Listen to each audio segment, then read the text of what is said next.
Hey, Chicago, what do you say? It's the CHGO Cubs Podcast presented by DraftKings, America's top-rated sportsbook. Make sure you download the app and sign up using the promo code CHGO.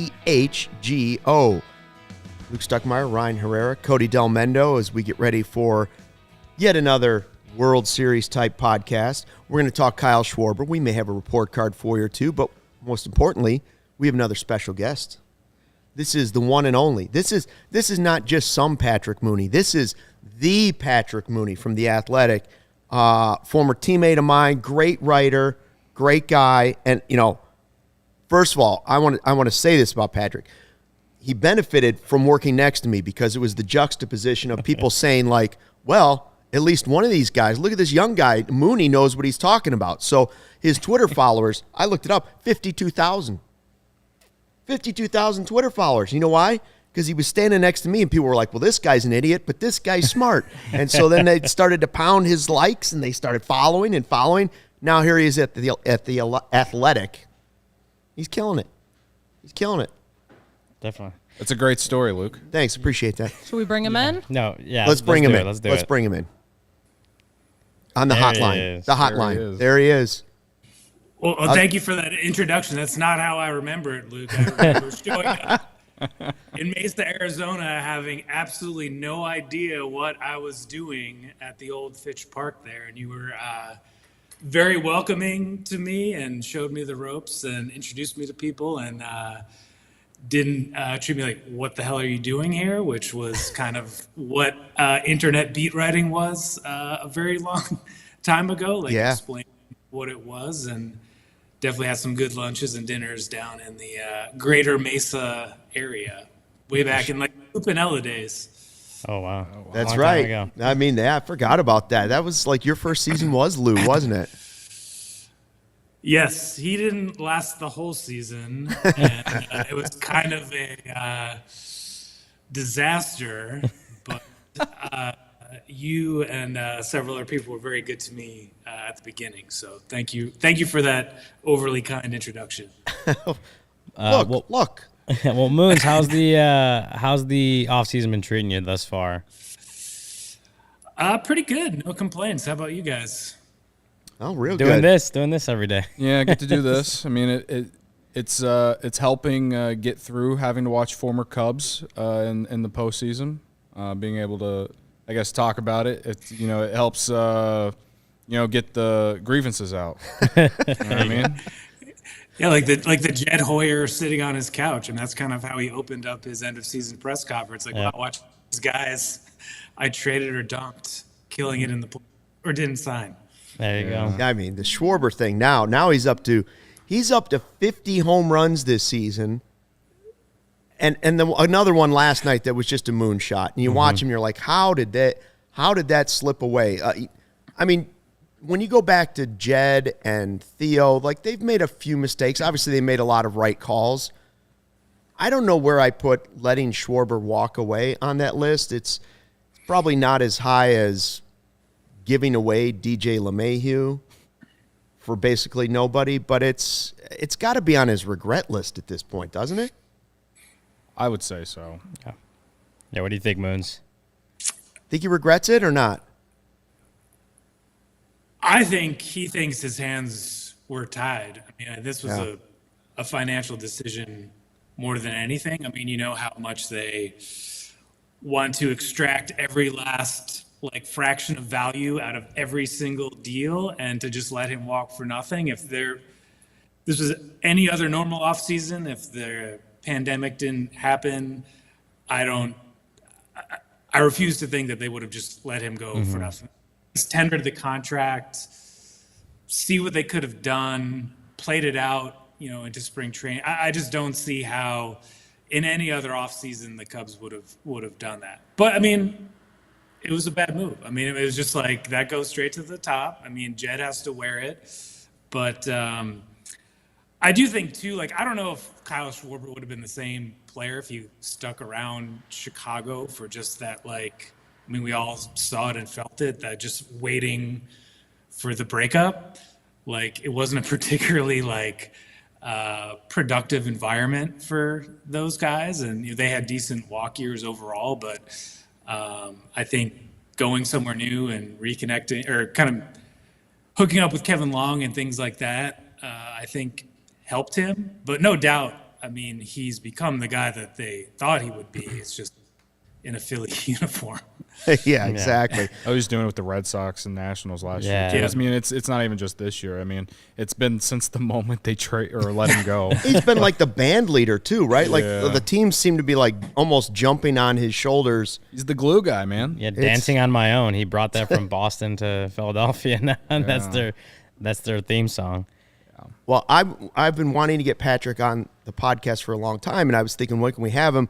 And I was reading your post about Schwarber's relationship with James Triantos the other day. I thought it was a really good piece, and it kind of shows away not only his personality, Schwarber's personality, but it shows that he is actually potentially still having an impact on the Cubs franchise, even though he's, a couple wins away from winning the World Series with the Phillies. How did you start digging into it, and what can you tell us about it? I mean, first of all, if you go to The Athletic and read the article, it's really good, and I highly recommend that. Oh, thank you. I mean, I think I'd heard about this like last October, just kind of a random thing like, hey, Triantos is friendly with Schwarber, and it took me a while to actually like locate Schwarber because I didn't want to just like, kind of randomly reach out to him about Triantos, but I caught up with him at Wrigley at the end of the year. I think he was glad to talk about something other than the Cubs dumping him in the middle of a pandemic. And basically, kind of the long story short would be that Triantos grew up kind of just outside or inside the beltway of DC in Northern Virginia, a very like affluent, well-to-do, nice area. And his dad is from the Philly area, like Mike Trout's hometown in southern New Jersey. Big baseball family, and he had helped build and later sell this company that did work kind of in the government sector in DC with air traffic control systems. And through that, he acquired a lot of money for a guy with like a blue collar background, and he devoted his time to like youth sports because it's hard to get fields there. It's a very expensive area, and so he builds like this field of dreams next to his house. He builds a indoor facility that has a basketball court, and the way it was explained to me was multiple batting cages kind of on pulleys that you can pull back and forth. And so through that, the Triantos family had a connection at the Nationals. Then they meet Kevin Long, and then through that they meet Schwarber. And Schwarber's just the type of guy who, hit with Triantos, met him as a high school senior. Triantos just blows up as a prospect. He was planning to go to North Carolina. He graduated high school in 3 years and kind of used Schwarber as a springboard. And part of what my story was, I think Schwarber sincerely invited him to Ohio last offseason. I don't think he thought he'd immediately say yes. So he's like, and Schwarber kind of, I can't really do the voice and certainly can't like, it doesn't come across in print, but Schwarber kind of impersonated Triantos on the phone, like, yeah, man, let's do it. And he shows up in a snowstorm. Schwarber's wife is pregnant. He's unemployed during a lockout. And Schwarber's house, or his new house, was under construction. He didn't have his own batting cage, so he was hitting at his old Middletown High School in like the old weight room at Middletown High School, where like I can only imagine a teenage Kyle Schwarber in like cut off T-shirts, pumping iron. But yeah, that's how. I mean, Triantos is someone who would like to have a good year at South Bend next year, so he's not all that close. But I mean, Cody, he's really high on the prospect rankings and has like a really high ceiling. They gave him $2 million as a young high school graduate. So it'll be interesting to see how this plays out here. Well, now I have the expectation that he's the next Kyle Schwarber. I don't even know what type of player he really is, but now I'm excited that he's got a little bit of, Schwarb's fever in him. Yeah. Oh, and then it's kind of funny. I mean, you mentioned, Luke, that it feels like he's having this influence on the next generation of Cubs, but it's also just like this random happening that they happen to meet from what Mooney's talking about is that they just happened to meet, and because like Triantos wasn't even drafted until after Schwarber was already gone. So it's just this crazy chance happening is kind of fascinating to me that just happened to get drafted by the Kyle Schwarber's former team. Yeah, I mean, again, we kind of talked about it last week, but it just kind of shows what kind of guy he is. Easy guy to like, and like that's why the entire city of Philadelphia is rallying around him. Hopefully that rubs off a little on Triantos, and we'll be saying the same thing about him in like 4 years or whatever. I just hope he has some of that. It's difficult for players to come in and kind of have that swagger without seeming cocky, if you know what I mean. Like, and I always felt like Kyle Schwarber was able to do that despite, what the cameras might catch him saying to his dugout. He still had that ability to come off as your everyday guy, and because of who he was or is off the field, like he's nice to every fan, he's nice to kids, he's got time for everybody, and I think Patrick and Ryan would let you know, like he's one of those guys where if you get into a clubhouse and nobody wants to talk or everybody's facing their locker or hiding, Kyle Schwarber is always a guy that you could ask him, and whether he would do it right away or 5 minutes later, I don't think I've ever had Kyle Schwarber say, no, I don't have time today. Like he's just a good person, I think. Yeah. And I think you can't always tell that about people just from mild interaction, but I think you can with him. I feel pretty confident in saying he's a good guy. Yeah. I like Michael's comment. He says drafting Schwarber was a reach at the time. Then you strike gold, and then you let him go for nothing. Good move, Mr. Ricketts. What I remember from when he was drafted is like the White Sox either chose before or after the Cubs, and they took Rodon, and he's not on the White Sox either, and he's coming off the best year of his career. Yeah. So both teams in the city right now probably feel the exact same regarding those two draft picks now, and it's like it's wild to kind of think about. Mooney, my question, obviously today is the anniversary of the Cubs World Series 6 years ago. You were there. Genuinely, your feeling at the time, would you have ever thought that by 2022 all those guys would be gone? Wilson Contreras is on his way out, and they have not won another World Series, and they're in the second rebuild in a decade. Just Kyle Hendricks. Yeah, that's it. Just Kyle Hendricks. No, I do remember in kind of the aftermath of it, of thinking of like, okay, well, like, how are we going to fill? They're going to have to keep writing. You can't just like stop. And I remember talking to Kerry Wood, who, I barely covered as a player, maybe for like, I don't know, a couple weeks before he retired. But, he was there kind of leaning against one of the like refrigerators or something, just kind of on the outskirts of everything. I just asked him about, kind of expectations and like this group looking forward. And, we both talked about, the dynasty word, and that's what everyone thought. I mean, if you like, you'd have to be the most like, I don't know, cynical, negative person ever to like be in that clubhouse and like predict everything that would happen this way. And, I still think, making it to the NLCS the next year, I still don't know how they did that. That was kind of mind-blowing, particularly that Nationals Game 5 in the clubhouse. I mean, they felt totally invincible. And then their plane got diverted to like Albuquerque or something on the way to LA, and they were out of gas. And that's kind of the last we've heard from them. But no, I mean, Luke, you were there at like that whole run. I mean, it really boggles the mind. It happened, just so gradually with all these like different, some smaller decisions, some really big macro things like the pandemic or whatever. And obviously Addison Russell at the time, he did not foresee all of his off the field issues. But it is weird that, not signing anyone other than Hendricks to a long-term deal.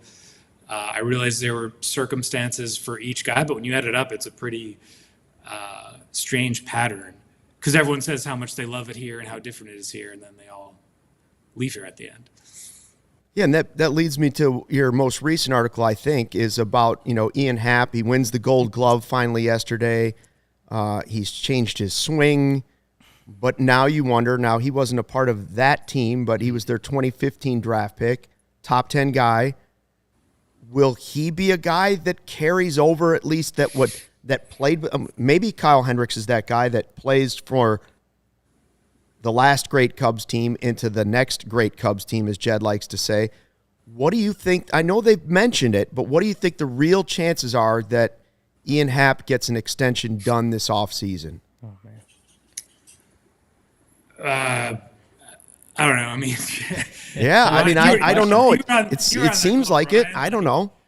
Jed says we've taken the first steps, and then when Ian's asked about what do the first steps mean to you, he's like, well, I think those are internal steps that are being taken. On the player side, it happens later. Happ is this close to free agency. He's a good player. I do think he, for a young guy, I mean, he got really tight with John Lester and these guys. Like, he definitely paid attention. Like, he kind of kept his mouth shut and observed. And I mean, he always thought he was like an all-star Gold Glove guy, like from the moment he got there.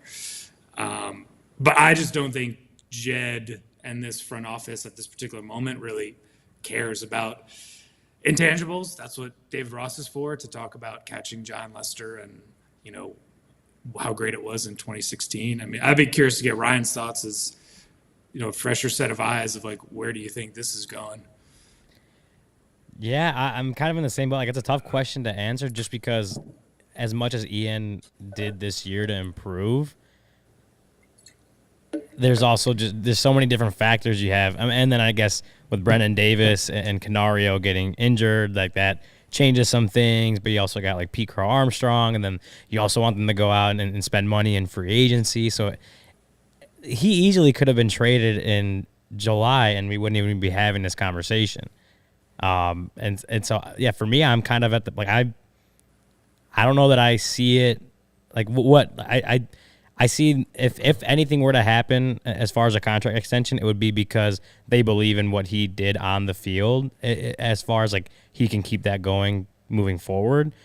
But like you said, as far as the intangibles go, does that move the needle? For me, I don't know that it does that much, because if it did, then Wilson Contreras would be, have a better shot at getting an extension too. And as far as we know, that's not going to happen. So I'm kind of in the same boat where I don't know that anything he did off the field is going to move the needle as much, just because that's not kind of the way they look at how they want to extend certain players.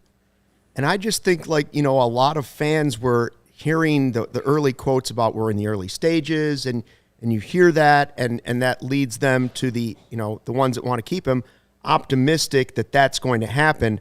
But when I saw that quote from Ian Happ after the Gold Glove, it was well, maybe we should slow down this train a little bit. Maybe it's 50-50 at best. So it'd be interesting to see moving forward. I also am curious when they'll make the first, real big move. And you've got a quote there from Ian Happ. So we got one of the other quotes that he had when we talked yesterday, basically saying, I won't read the whole thing, it's kind of long, but basically saying he's always been upfront about the fact that he loves it here, he loves the organization, loves the city, loves the people, the fans, and that he wants to stay. And Mooney, as well as anyone, how often he said that this year.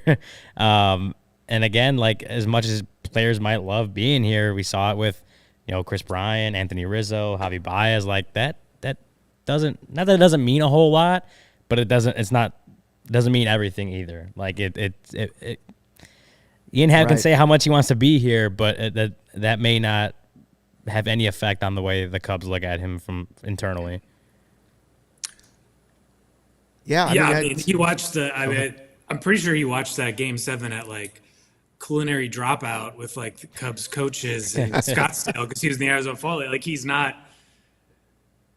wasn't on the team. You know what I mean? Mm-hmm. I feel like he kind of gets lumped in sometimes with that, and I think you're right, Luke, and that's, some people hear those quotes and oh, maybe they'll bring him back. And then I think there's other fans who've seen kind of the ups and downs and are are you going to commit to that guy who doesn't play a premier defensive position, but at the same time, he's a switch hitter, good citizen, And it's just hard to find like competent, good, above average major league players. And that's what he is. And the Cubs should absolutely be in the business of trying to get as many of those as they can, plus whatever they can do at the top of free agency this offseason.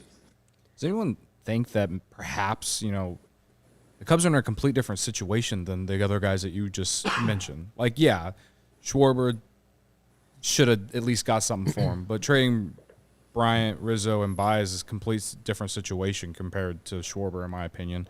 And even this Ian Happ thing, because the organization is now, at least on the farm, is in a much better state, and they have money to spend. Like, to me, Ian Happ's situation is much different than those other guys. They're in a different spot in the rebuild, for sure. Yeah. Right. And that's why I'm saying, like, I think there's more reason to believe that they could do it. You know what I mean? Well, let's ask Mooney. Mooney, is he in a different situation in your opinion? Obviously, he still has, he's not going into free agency now or anything. But is he in a different situation as far as, extending him than some of these other guys were the last couple of years when they obviously weren't? I don't know. It's whatever the Ivy computer says, right? I mean, that's what, whatever the machine spits out is what they'll offer with a little bit of wiggle room. And, I think Javi was very close to that. And then the pandemic happened and he basically signed for what he would have gotten from the Cubs when you factor in his arbitration years. And, intelligent spending, whatever that means to you, is the mantra now, I guess. And, you look at what Suzuki got, and Happ's not that far off, but he's also been mentioned in trade rumors for years now when no one's stepped forward and made an offer. And does that tell you something about how the rest of the league views him? I don't know. And I also think he's not someone who is going to be pounding on his agent's door or constantly texting his agent to get a deal done, because he is so involved in the union and really has a pretty sophisticated understanding of how the game works. There's been times talking to him, and I'm sure you've had the same experience, Ryan, of he'll bring up stuff that I hadn't even thought of. He really connects the dots in a pretty impressive way. So, I mean, he's someone who got a lot of money as a top 10 pick. He beat the Cubs in arbitration. He's going to make a real nice salary next year. So, I don't know if there's much urgency from his side or the Cubs side either. It's just kind of where he's at in the cycle and us asking them about it. Yeah. Hey, before we let you go, and I know I've gone over the time I promised that you would only have to be on with us. Dustin Kelly, what can you tell us about him, and why do the Cubs like him so much?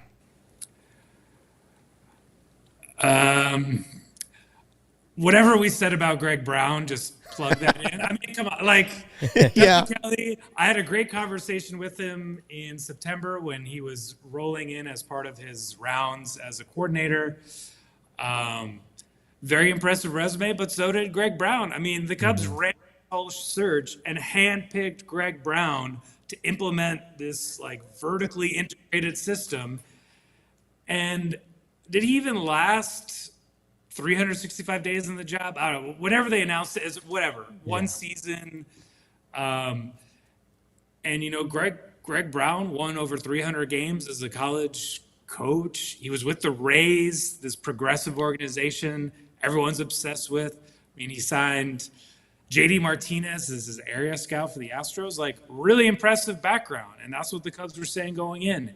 And I thought the Chili Davis versus the 2016 World Series team was a fascinating battle between kind of these young players who felt like they had it figured out but could point to their rings. And Chili Davis had so much stature in the game as a switch hitter, a World Series champion, a guy who teams would want to bring onto their team for a playoff push because he had so much presence. like that to me was like a really interesting battle. This is just like, okay, some players grumbling after an 88 loss season, and a guy who was on the job for a year in his first big league hitting job. So like Dustin Kelly has great relationships with guys like, suppose like Pete Crow Armstrong, but he's not going to be there next year. He's got a real good understanding of the system. He has the ultimate check mark, the drafted by the Red Sox in like 04 or 05, something like that.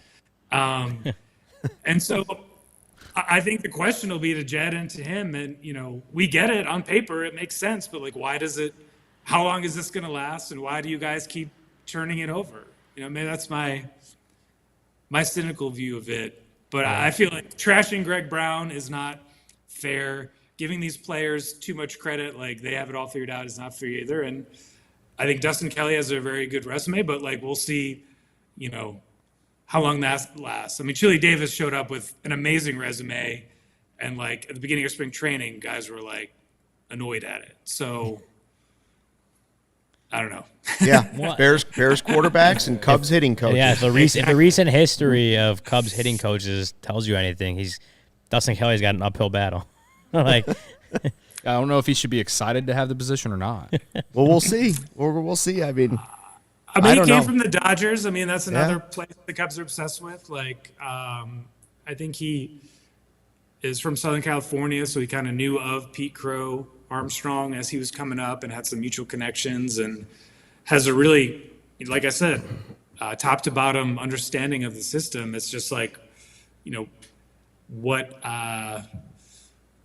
the hitting coach job in general in baseball is just like such a thankless task, because even when you score 10 runs, there's two guys who are pissed because they went 0 for 4, you know? Like, it's such a day-to-day roller coaster. You would just hope for Dustin Kelly's sake that he gets a full and fair hearing in this job. I guess you can't say no to a big league job when you're in his position, but man, they really do just churn through these guys and dispose of them. Because Greg Brown was interviewing at all these different places last year. You know, he had a great resume. He had options, and he chose the Cubs. Yeah, it's one of the more bizarre things to see. Every single year, it's like, well, here comes the hitting coach hire. Here comes the hitting coach fire. There you go. And vice versa. Every Keep going. Patrick, we really appreciate you coming on with us. Again, you can follow him on Twitter, PJ_Mooney. Join the 52,000 others that follow him on Twitter if you do not already. Read his work at The Athletic. Good to see you, bud. Have a good winter, okay? Thanks, guys. Appreciate it. Take you later, Mooney. See ya. ComEd, the energy efficiency program, is committed to helping families and businesses in the communities we serve manage energy usage and lower energy bills now and into the future. ComEd offers a wide array of incentives on lighting and other efficiency upgrades to commercial, industrial, and public sector customers of all sizes across our territory. Customers can inquire about how to upgrade outdated lighting to energy and money-saving efficient LED lights, learn about network lighting to operate your lights through your mobile device, and track your facility's energy usage, and more. Incentives have recently increased for indoor-outdoor lighting and networked lighting controls, making these projects even more cost-effective than before. Visit ComEd.com/poweringbiz now to start saving money and energy. And to start a project, contact us at 1-855-433-2700. For more information, email businessee@comed.com or publicsectoree@comed.com. And I'm going to start doing that because I was just looking around the house thinking, well, these aren't LED lights. I'm losing money. You're trying to, you want to save as much money as you can when you're cranking up the heat and everything else you're doing in the winter. LED lights are the way to go. I was just looking at those bulbs thinking it's time to replace them. I think I'm going to go LED this time because they last forever. You might pay a little bit more for that, but the money you save each month is worth it. Well, then just in case you accidentally look into those LED lights, you might need a pair of Shady Rays. Well, yeah, if you look straight up into those lights, you're going to want to do it with a pair of Shady Rays on. Definitely. That's an excellent point. If you don't have your Shady Rays on, then your eyes might be best Best way to look at LED lights and not go blind with Shady Rays. Yeah. They never understood why sunglasses were so expensive. They set out to change it. You don't have to break the bank for quality sunglasses this fall because our friends at Shady Rays have you covered. Shady Rays are premium polarized shades featuring world-class optical clarity, substantial durability, and styles catered to everyone and every lifestyle. The best part about Shady Rays, they have the most insane protection program in all of eyewear. They're lost and broken replacements. If you lose or break your shades on day one, they told us that they will send you a brand new pair, no questions asked. Dropped in a lake, off a cliff, anything, they'll replace them. Even with that strong of a protection program, they still manage to make quality that I can tell you holding in my hand seems just as good as any expensive pair that I have ever worn. Shady Rays customers seem to agree with over 200,000 5-star reviews. Shady Rays also provides 10 meals to fight hunger in America with every order placed and have donated over 20 million meals to date. They stand behind their product and told our team that if anyone has a problem, they throw profit out the window and do what it takes to get it right. Free returns and exchanges. You either love the shades or Shady Rays will pay to ship them back. That's it. And now, exclusively for our listeners and YouTube viewers, Shady Rays is running their deepest deal of the season. Use code CHGO for 50% off 2 or more pairs at shadyrays.com. Buy one and get one free. You can get 2 pairs for as low as $54. Remember code CHGO. Redeem only at shadyrays.com, where you can find all their newest and best shades. That was fun, Patrick Mooney. I was thinking while he was talking, and I'll have to ask him this some other time. I think one of the first times, well, it was definitely the Lou Piniella spring training was one of the first times we worked together, and it was one of my more memorable Lou moments.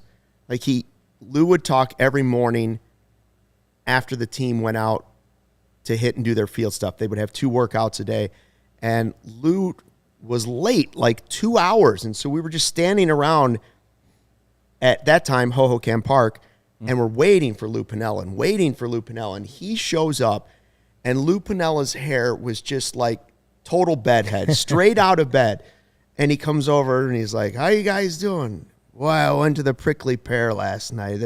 They got a Prickly Pear margarita."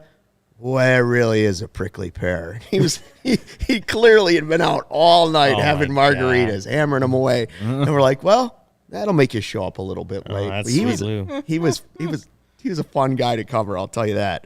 But this is the anniversary, depending on how you look at it. If you're on the East Coast, it's tomorrow. That's right. Well, or does it matter when the game started? Does it matter when the game? Here's what I would suggest: the Cubs won the World Series in 2016. It took 108 years. Celebrate it for 2 days each year. Oh yeah, There you go. It's like Christmas Eve and Christmas Day. It doesn't matter which day you celebrate on. Go ahead and celebrate. We're choosing to celebrate it today. We'll probably celebrate it a little bit tomorrow. But what do you remember about that specific day and how you felt? I saw Cody post a picture of himself. Was that before the game on the couch or after the game on the couch? That was the morning after. My friend took the picture. Razzing the W flag. Yeah, so that was when I lived in Peoria. And you do have clothes on underneath the W flag, I do, right? Yes, yeah. Just making sure. Yeah, so that was when I lived in Peoria. I lived with 2 guys I went to high school and college with, and That's good. one of them's a Cubs fan, the other was a Cardinals fan. But yeah, the seat to the right there in that picture, I sat in that spot the entire game. The chair behind the couch? No, like just like that what part you- of the couch. Yeah, gotcha. Very far right. So I sat in that particular spot the entire game. I didn't move. The only time I moved was when the Cubs scored, and I would just scream and yell and run around the house like I was freaking 7 years old. Yeah, I just remember, I guess, what I take from it the most was reaction after they act like they got the final out when Brian throws the ball to Rizzo first, and I don't think I'd ever been more emotional over a bunch of adults I'd never met in my life winning something. I remember FaceTiming my mom and then like a handful of friends. That's the power of sports, right? Yeah. Most people never met any of them, and it's like you're all invested. Yeah. FaceTime some family, FaceTime my some friends, like I said, and I watched the entire post game. It was the one moment in my life where I was like, all right, Joe Buck, I'll listen to you some more. Like, I stayed up and watched the entire post game. Like Bill Murray in the locker room doing the interviews with the guys. Like the one, I just remember him talking to Theo and them both like pouring the champagne on each other. And I remember getting the W flag, and I was up so late. There was no way I could go to sleep that night. And eventually I did, but like the W flag was the blanket that night. And then the picture came from the next day. My buddy came downstairs and saw me pass that on the couch with it on me. He took the picture, and it's just, they should hang it in the Art Institute of Chicago, honestly, in my opinion. So it's a special, special day, no matter how long no matter how it's been 6 years, whatever. And no matter how things have happened since then, we could sit here and complain about all you want, but the one thing that we can always say is, like, they did it. And, like, there's a lot of teams that didn't do it. Team on the south side right now. Like, they had high expectations, didn't get it done. Like, that's the thing. Like, it's just something so special that, like, those guys on that team will be able to forever have themselves, but even us fans, like, no matter how long it takes to win another one, it's like, at least we got to see it. And, like, my grandparents died, so they didn't get to see it. I remember my mom, after they won, she got, like, my mom loves to take flowers and put them on their graves. Sure. Like every lot of Cubs fans every did that new then, season. yeah. I mean, my mom got like a big sticker and put it on my grandpa's grave. Like, he was diehard growing up when I was a kid. Like, he was one of the big reasons why I am a Cubs fan. And so I just remember going to their grave, taking the pictures with the World Series emblem on it, and yeah, it's just something special that no matter what, no matter all the stuff that we sit here and complain about, like, we're always going to have that. And that's something that I won't really take for granted. So It's disappointing that it didn't lead to more immediately, but you see what the Astros are struggling to do now. Like, I feel like we all thought the Cubs could have been what the Astros have become or what the Dodgers have become, like getting back there over and over and over. But that doesn't take away what was the greatest World Series championship ever because of the drought and what it led to and how many generations that rooted for one team and never saw it happen. And that's why you had people taking their transistor radio to listen to Game 7 or a TV out to a cemetery in Game 7, because it was literally generations of fandom trying to get one thing done. Yeah. One thing. The one thing that I always remember most, like watching, because like living in Peoria, it's not like I am now where I live 2 miles from the ballpark. When you're online looking at things or just whatever they putting on TV, like all the fans writing with the chalk on That was on cool. the wall. Like, I wish they would have left it, to be Well, honest they had with you. the MLB Network had the hour long like Vince Vaughn voiceover, like the Joy in Wrigleyville, I think it was called. Like, that was super cool. And I mean, just like you guys kind of said it. Like, I was kind of thankful that they didn't win in 2003 because I would have been like 6. I wouldn't have remembered it. I was like 20 by the time they won. They actually did it. I was at college, and we had a group of like Chicago guys in my fraternity house. Most of we went to Mizzou. It's Cardinals country. Most of them are Cardinals fans. And we'd had a TV room, and people would just a couple of couches, just lay down there, whatever, watch TV. And throughout the playoffs every night, it was like, nope, you guys need to go. Like, you guys can't be in here. It's our room for the playoffs. Game 7 packed that room, and then it was like took champagne bottles in the basement. We're like going crazy. This day 6 years ago was the beginning of the most pettiest year of my life. From the moment they won until the day they were eliminated in 2017, I was the pettiest Cubs fan on this planet, having to grow up surrounded by Cardinal fans my entire life. Oh boy. Yeah. It was like every day I'd wake up and tweet, hey, the Cubs are World Series champions today. Like, it was stuff like that. Like, I can actually see this now. Knowing you now, I can see this. I was unbearable for a full year. You know what? I deserved it after all the crap I had to deal with my entire life leading up to that. So, that's part of that is why I want more. That way I can do it again. Yeah. For me, it was surreal because like when I went off to college in 1990, I decided I was going into broadcasting because of one of my cousins. I really had in high school, never thought about broadcasting at all.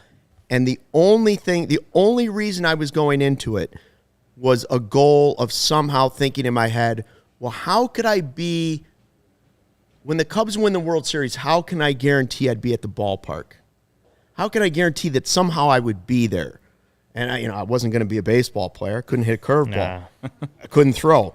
So either way, I wasn't going to be a baseball player. Then, what are the other options? And so that was the focus always. Well, two. One, to get back to Chicago, and two was to see the Cubs win the World Series. So when it happens in that fashion, you're just kind of like, wow. And the picture show, I'm standing there in the rain.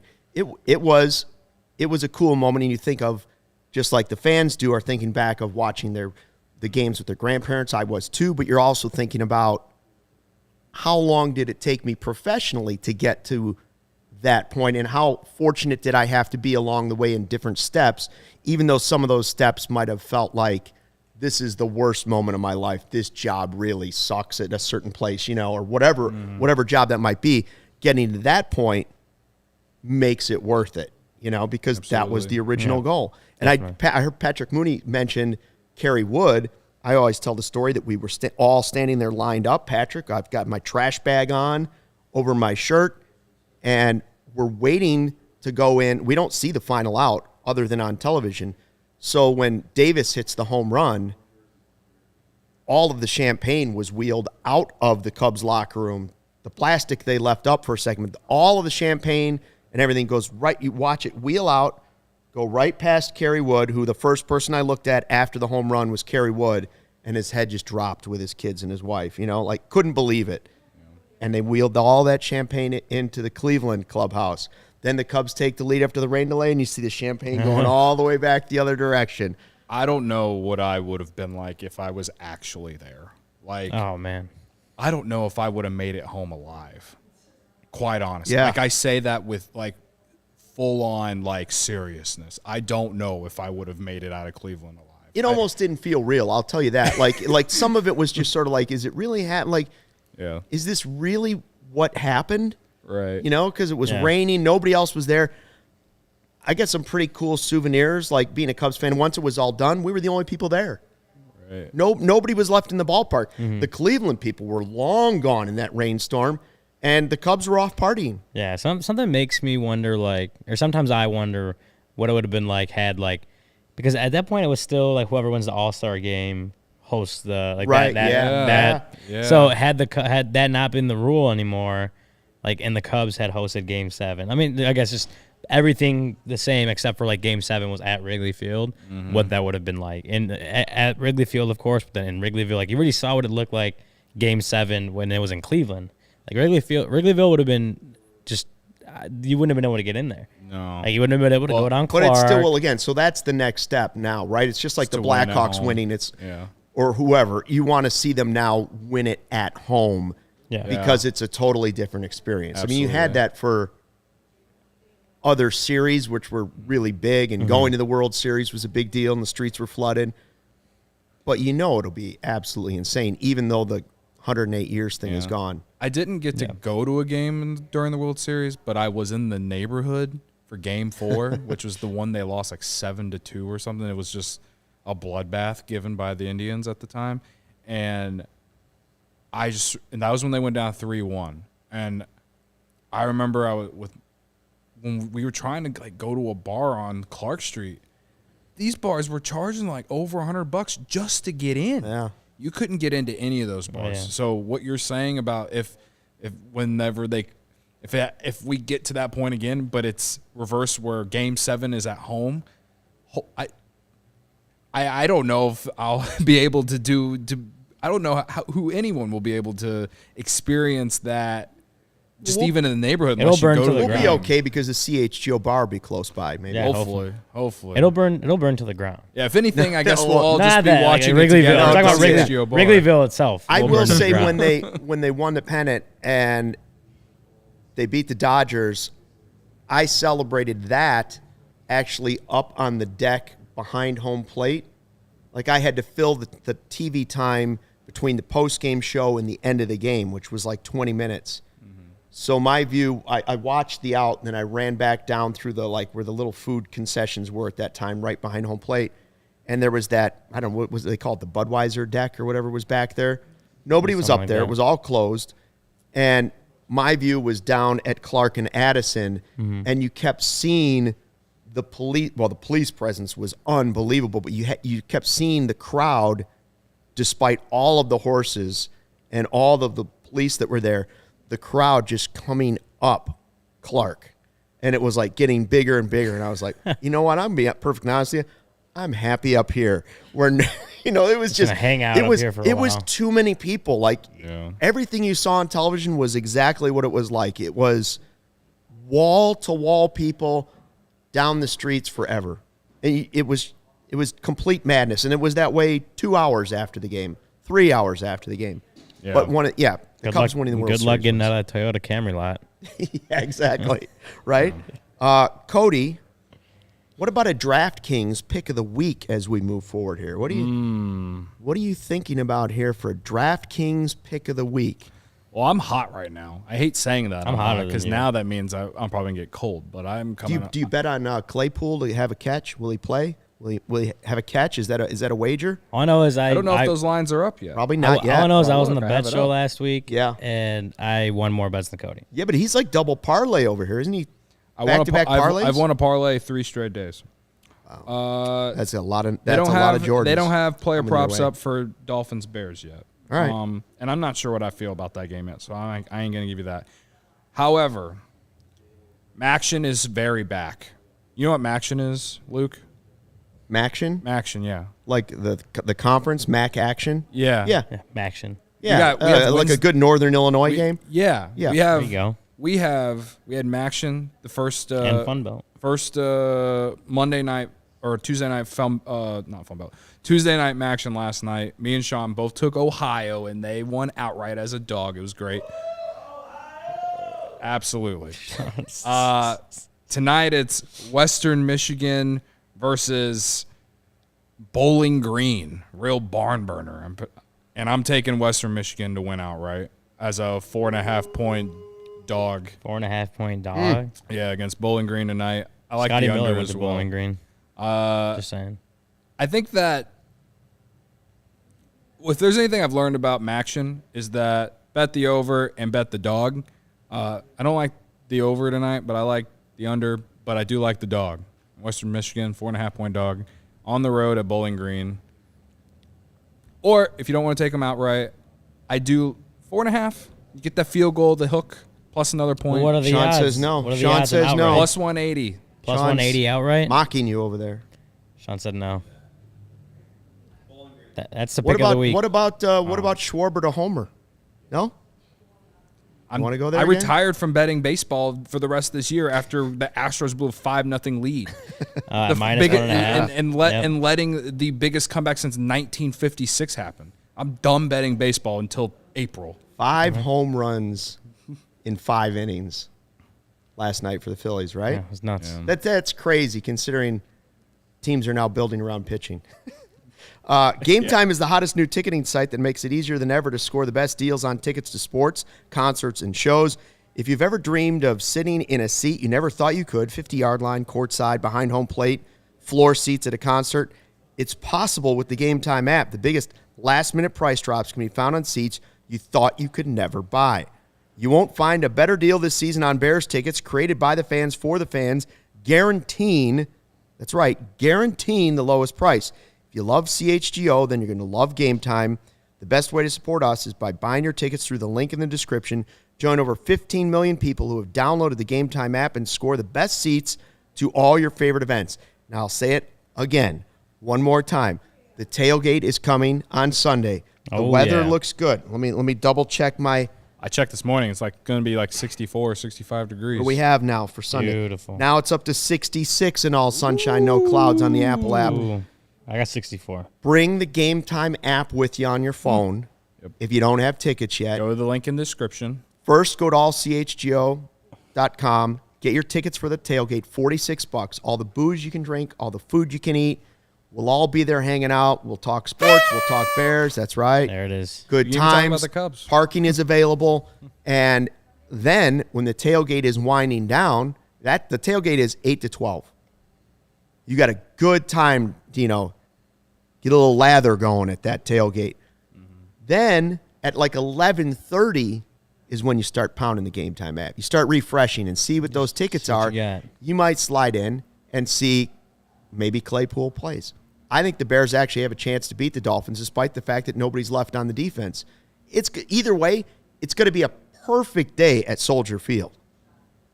So watch the app, wait for the big price drop. You might end up at the 50-yard line. Just an idea. That's saying something, Stucky, thinking the Bears might actually win. Well, That's I think it's possible. It's a I think weird it's optimism possible. from you. The Well, if they're going to have to Dolphins outscore defense, them, they're not going to shut That's down for Miami. sure. Dolphins defense isn't great. It's not. That's what I was thinking. They could score some points. And they didn't have their last 2 games. They haven't been great either. Well, even though they've won. The Bears put up 29 against the Cowboys defense too, which is surprising. It's pretty. I mean, they gave up 49, so whatever. But they put up 29 against the best defense in the NFL. So that's pretty. Yeah, impressive is a good word. Would have been 43 if Fields just would have touched Michael Parsons or Micah Parsons. But Micah, yeah. Jumped over him. Yeah, There you go. jumped right over him. I like this from Collada. He said, "I'd never heard an announcer say the Cubs win the pennant." He said he's 71, right? Well, I've never heard it either because I wasn't 72? listening to it on television, Well, right? I saw the roar of the crowd did. and stuff, but I've never gone back and actually listened to that call now that you think about it. So it makes you think because when was the last one? 45. Yeah. Yeah. So yeah, he would have been a few years behind being able to. Had that one been on TV and the announcer said that, I have no idea if it was, he wouldn't have heard that either. So that's that. I don't know. That just kind of tells you how long it was, how long that actually lasted. And I will say this, these last few years feel like a long stretch, but when Patrick Mooney brings up Lou Piniella, and I think about they were actually good under Lou Piniella for a while, and then it went off the rails, and it was a stretch just like this where the losing was happening. It does feel like the sun is coming out a little bit. I'm not saying they're going to win the World Series with the next group of guys. I'm just saying there's going to be opportunities in that division to get back to the postseason. And the Phillies, whether they win the World Series or not, are showing us just get in, and that's the goal. Get into the postseason as many times as you can, and that's how you do it. Yeah. Well, and it was, we were always, all three of us were always on the same page that it didn't have to be 2025. The people that were claiming it was going to be a 4-year rebuild, and we never thought it had to be. At this point, it definitely does not have to be, especially after you see what the Phillies did. Yeah, they were kind of built to be hot at the right time. They kind of needed to be hot at the right time. And they did spend some big money. They spent a lot of money, but in that sense, it's the Cubs have the ability to do. Do you want them to do exactly what the Phillies did? Probably not, but they have the ability to add pieces that could help the team out of the rebuild next year and not 3 years. If that Phillies team gets swept by the Cardinals or loses a series against the Cardinals, that the media in Philadelphia would just be shredding that team for a full offseason because they're the second highest payroll in baseball and won 89 games. So they were a gigantic disappointment, but again, got hot at the right time, and here they are, have a chance to actually win it all, and that will wipe everything. I mean, I think it's pretty much wiped everything now because they're in the World Series, but I said it last week, I still don't like the way that their organization is ran and built. But again, baseball's weird. You get in, you always have a chance. Will the Cubs sign their Bryce Harper this time? This offseason, will the Cubs sign their Bryce Harper? If that Bryce Harper is a shortstop, they should.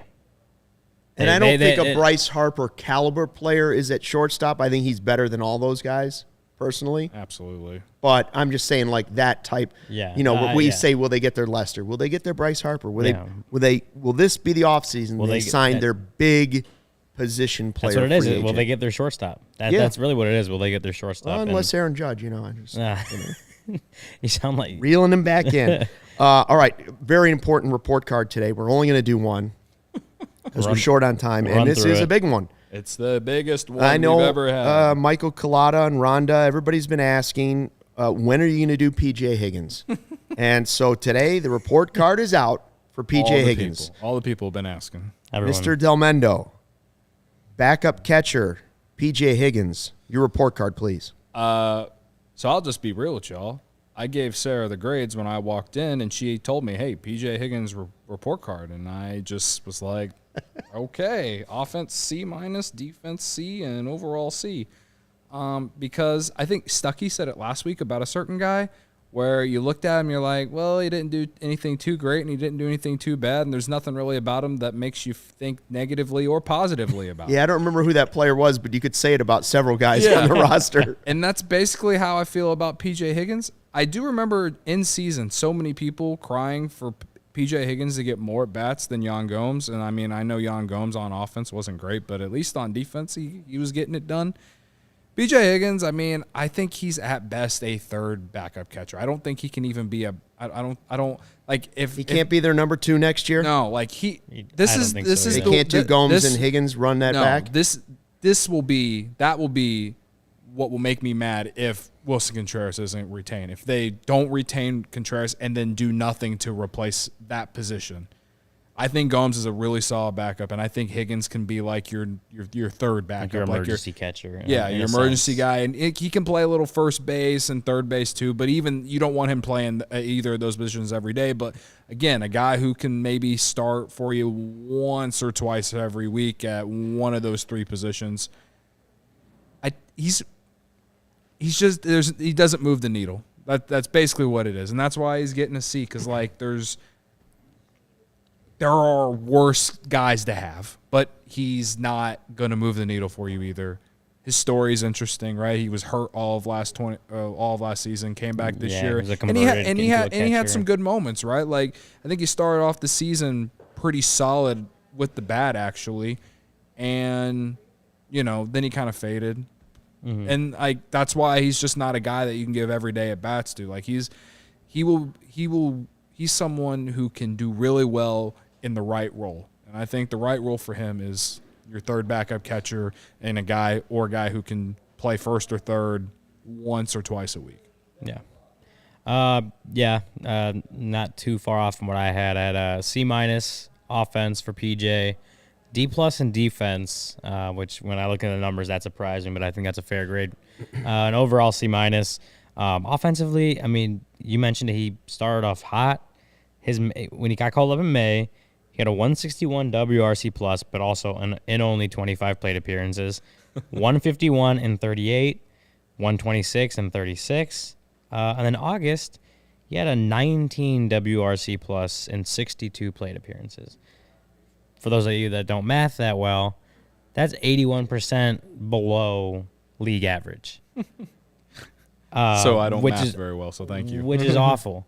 And then he turned back around a little bit, September, October, 68 plate appearances, had 100 WRC plus, so exactly league average. And all that came out to a 97 WRC plus overall in the season,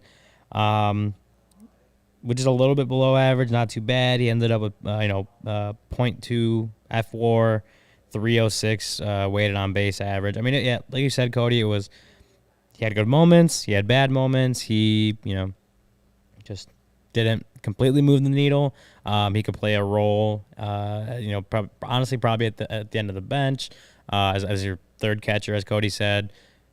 Maybe a little insurance at first base, even third base in like the tightest pinch that you need to move him over there. But I guess he has the ability that you can move him around in a few different spots. But defensively, I was surprised. I had a D+. But you look at what he did this year, he played pretty much half his innings at catcher, half at first base, with a little bit around third base. -6 defensive runs saved at catcher this year. So yeah, maybe a C is too nice. It wasn't. again, I walked in, Sarah asked me the grades, and I gave her the Delmetric style. Yeah, well, Give him a C. Can't tell you. It wasn't great. And he ended up, even at first base, he ended up with one defensive run saved, one out above average. Kind of maybe shifted it away from just like a D- or so as far as like his catching, but I couldn't really justify over a D+ because he came up. He converted to a catcher in the minor leagues, and he came up to be one of your backup catchers, and didn't do very well as far as the metrics go. Like, I'm with you. Like, as far as when the eye test went, I thought he was okay, and then I went and I looked at the numbers, and I'm like, huh. Like, I was surprised. Yeah, I was surprised when you said that, so I changed my grade. Yeah, your overalls were C-, C-. It's a C- overall. I think that just right around there is what you need. Orange you Whip, expect out of PJ. Orange Whip, all C-. I think that's what I gave him. Collada was higher on PJ than us. Sound the horn. This is the first time Michael Collada, he's got an all-star team going here. There it is. Michael Collada, the C+ quality backup. He's more positive grade than all three of us on this one. And I agree with what he's saying. Good backup utility guy. I might downgrade that to acceptable backup quality guy. And I agree, probably not the number 2. Yeah. No, I think he's great organizational depth. Like, if he's your guy in Iowa, it's great. Yes, yeah, exactly. And like, I feel bad saying that. The guy obviously wants to be on the major league team, but I mean, he's 29. Like, where's Amaya going to be when he is healthy? There's just only a certain amount of there's 26 spots on a major league roster. Like, not everyone can be everyone that wants to be on the major league team or even is ready for a major league job. I'll say this: he's better than Taylor Davis. Lada says he was cheap too. Which I didn't hear what you said. I said Taylor Davis. Davis. He's better than Taylor Davis, and Taylor Davis is remembered for hitting a grand slam against the Cardinals. In was that 19? Yeah, I do remember that actually. But he was like the exact same role. Like he was the organizational depth at catcher. That's all he was. It's not a I saw that it's not a position we're going to sweat a lot over this offseason. I was actually on my senior bar crawl as we stopped in, and the Cardinals Cubs game was on TV. I watched that grand slam go down. Nice. Really? That was funny. Yeah, but C-. I went D offense. I downgraded my defense. I was going to give him a B something, and Ryan showed me the numbers, and I said, all right, down to a C. Overall, C-. So C- is all around for him. Tomorrow's show, by the way, another guest, actually 2. It's going to be Greg and Greg. Greg who, you ask? Well, you'll have to wait and find out because that's what we call a tease. Double Gregs on the show tomorrow. Greg and Greg show. Thanks for joining us for the CHGO Cubs podcast presented by DraftKings. Make sure you download the app and sign up using the promo code CHGO. We had fun today. We will see you again tomorrow, 1:20 on Thursday. Until then, fly the W.